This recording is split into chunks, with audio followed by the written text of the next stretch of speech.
Hey guys, it's Haley and welcome to another bookish video.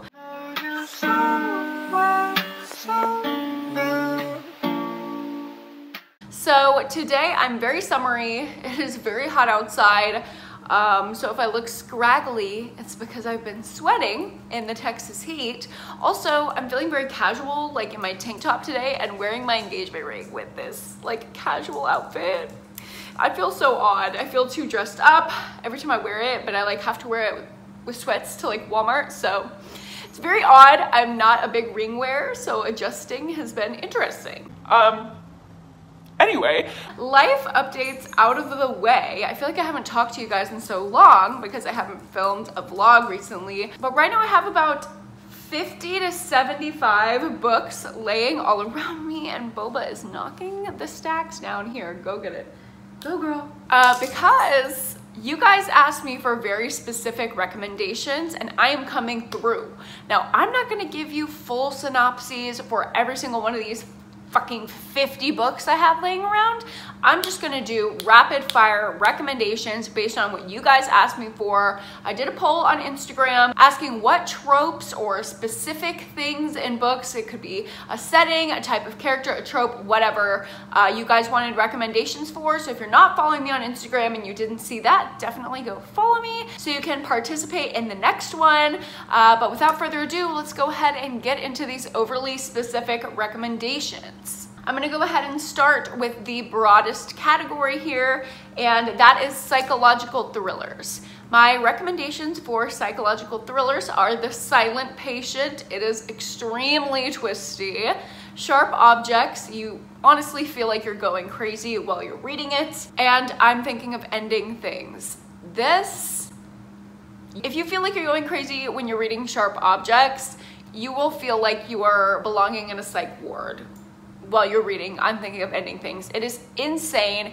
It is one of my favorite books of all time. If you're gonna read any of these recommendations for a psychological thriller, read this one. Speaking of The Silent Patient, which I just recommended for psychological thrillers, someone asked if I could recommend books that have silent patient vibes. So if you like The Silent Patient, I think you would also like The Patient by Jasper DeWitt. This also takes place in a similar setting to The Silent Patient, and it has a very similar plot line. As well as Sometimes I Lie. This follows a woman who's in a coma, but she knows what's going on around her. She just can't speak. So if you like that not speaking aspect of The Silent Patient, you would definitely like that in Sometimes I Lie. Also, Silent Patient and Sometimes I Lie both have unreliable narrators. Switching gears from thrillers a little bit, someone asked for recommendations for the I hate everyone but you trope. This is probably my favorite trope in a romance book. y'all, it's why I'm marrying the man that I'm marrying. He literally hates everyone. He hates everything. If you know Cameron, you know he's just like, ugh, I could do without it, except for me. He's literally obsessed with me. So that's why we like him, ladies. No, just kidding. Actually, I tell him to be more social all the time, but you know, it's fine. Point is, I love this trope. And for this trope, I would recommend Tools of Engagement by Tessa Bailey. This has a ton of smut in it. So if you like that, there you go.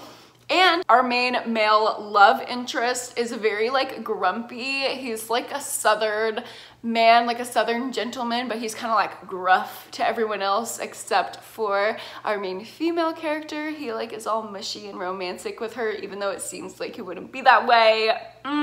So cute. I would also recommend Act Your Age Eve Brown by Talia Hibbert. I absolutely love this book. And Jacob, the main male love interest in this book, is autistic, so he is kind of awkward around social situations and with most people, but he feels really comfortable letting his feelings go around Eve. So it's not that he hates everyone, it's just that he's kind of mildly uncomfortable with most people other than Eve, and I think seeing their connection and that dynamic is just so sweet. And finally, I have to recommend this book.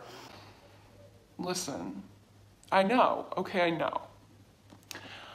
50 Shades of Grey by E.L. James. Christian Grey literally hates everyone. He wants to shut out the entire world except for Anna. So if you like that trope, I mean, maybe.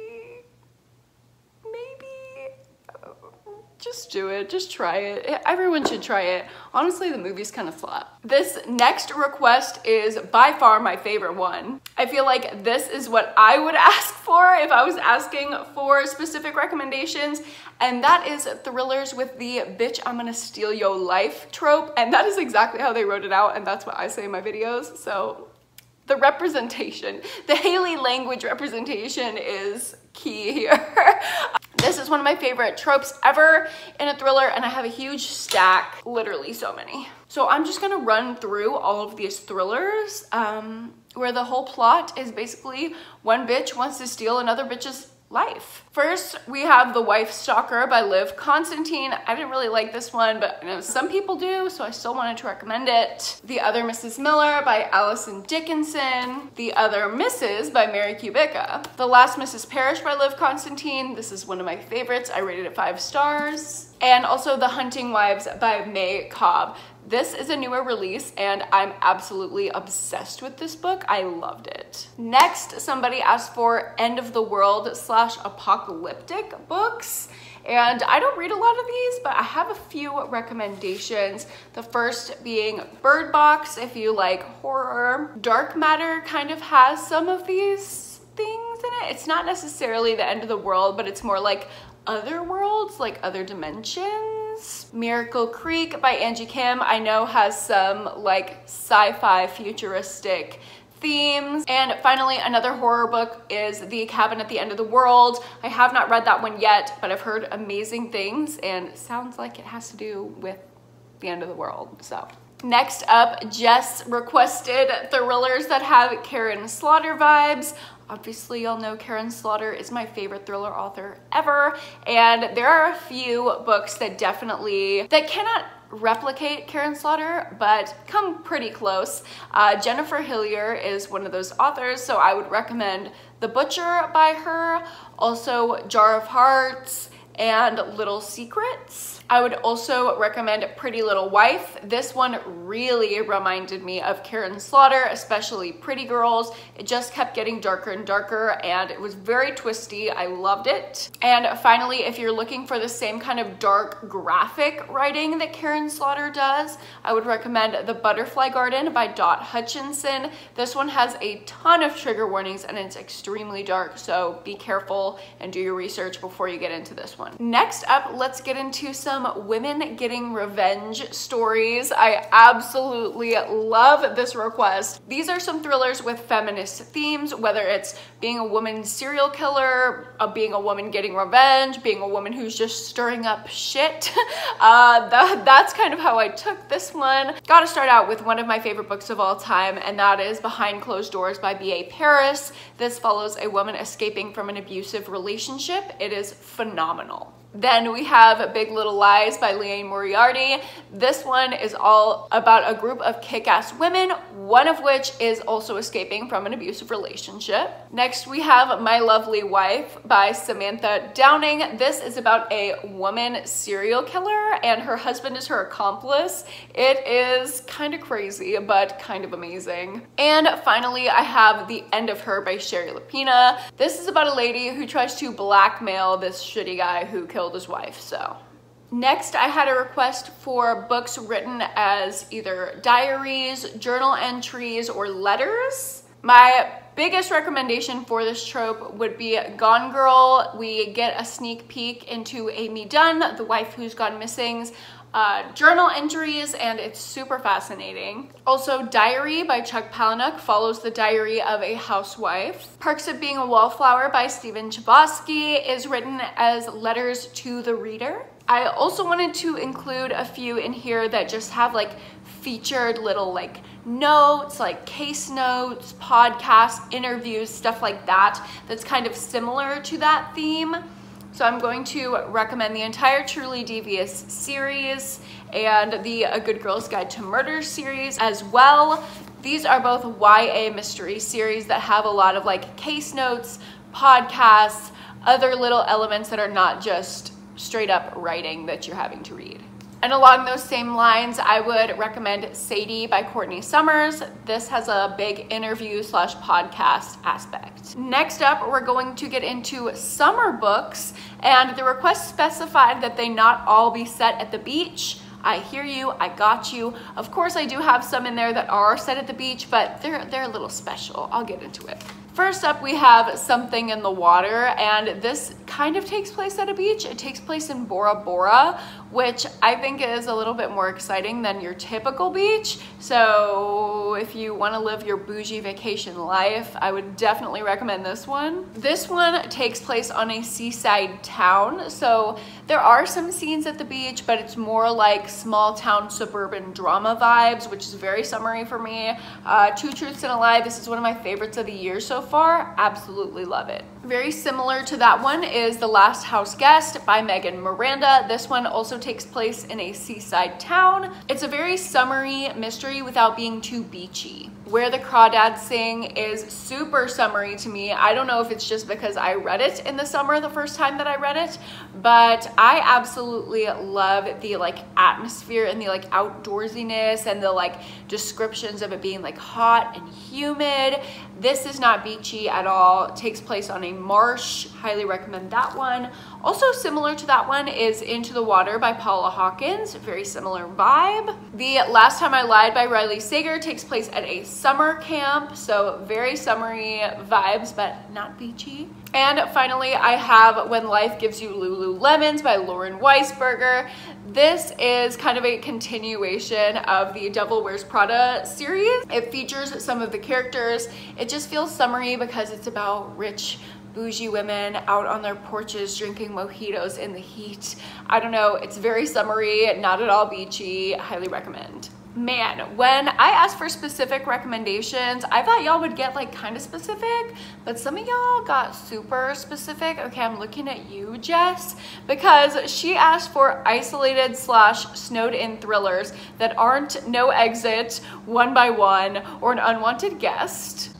And those would be my 3 recommendations for that, but I had to get creative. I would recommend The Hunting Party by Lucy Foley. This is a snowed-in thriller exactly like the ones that you didn't want me to recommend you, because I'm pretty sure you've already read all those. Don't think you've read this one though, Queen. There you go. This one isn't necessarily snowy, but it is isolated and cold, and that is Every Value Break by Peter Swanson. There is definitely an isolated element to this, although it doesn't kick in until like halfway through the book. And Amanda from Ginger Snap Reads also asked for isolated setting thrillers, so I have some more recommendations for this kind of trope. They're not snowy though, sorry Jess.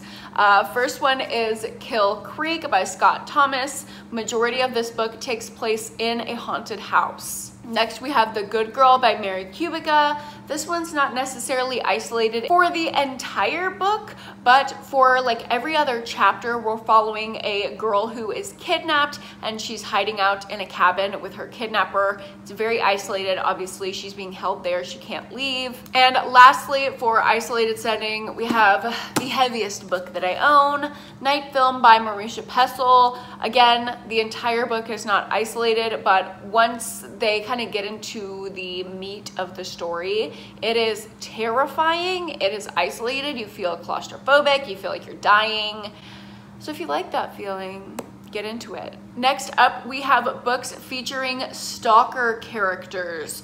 Obviously, I have to recommend You by Caroline Kepnes, one of my favorite thrillers ever. Not for the faint of heart, extremely graphic, but love her. Very similar and kind of like a cheap knockoff of You is Our Kind of Cruelty by Araminta Hall. Didn't like that one as much, but I know other people do, so I still wanted to recommend it. Finally, I have I Know Who You Are by Alice Feeney, and again, I have Every Value Break by Peter Swanson. Neither of these are from the perspective of a stalker, but they do have stalker characters in them. Finally, the last request for specific recommendations that I got was for my favorite books that are not set in the US. I read a lot of UK published books So I will just go ahead in with it. One of my favorite thrillers set in the UK is Behind Her Eyes by Sarah Pinborough. A contemporary that's set in the UK is How Not to Die Alone by Richard Roper. Not hearing a lot of people talk about this one, but I really love it. I think it's charming and heartbreaking and just perfect. I would also recommend My Sister the Serial Killer. This one is set in, I think, Nigeria? I think this one is set in Nigeria. It's definitely not in the US. I think it's somewhere in Africa. Pretty confident it's Nigeria. And this one is awesome. It also goes with the women getting revenge trope as well. And finally, for the outside of the US request, y'all know have to recommend my girls, Ruth Ware and Lisa Jewell. I have full recommendation videos detailing every single book in their backlist. So if you want to check those out, I will link them up above and down below. But that is it for this video. I literally could not have recommended more books if I tried. So I hope you guys got some good recommendations out of this video. And if you like this video, go ahead and like it and subscribe to my channel if you haven't already. And I will see you guys in my next one. Bye.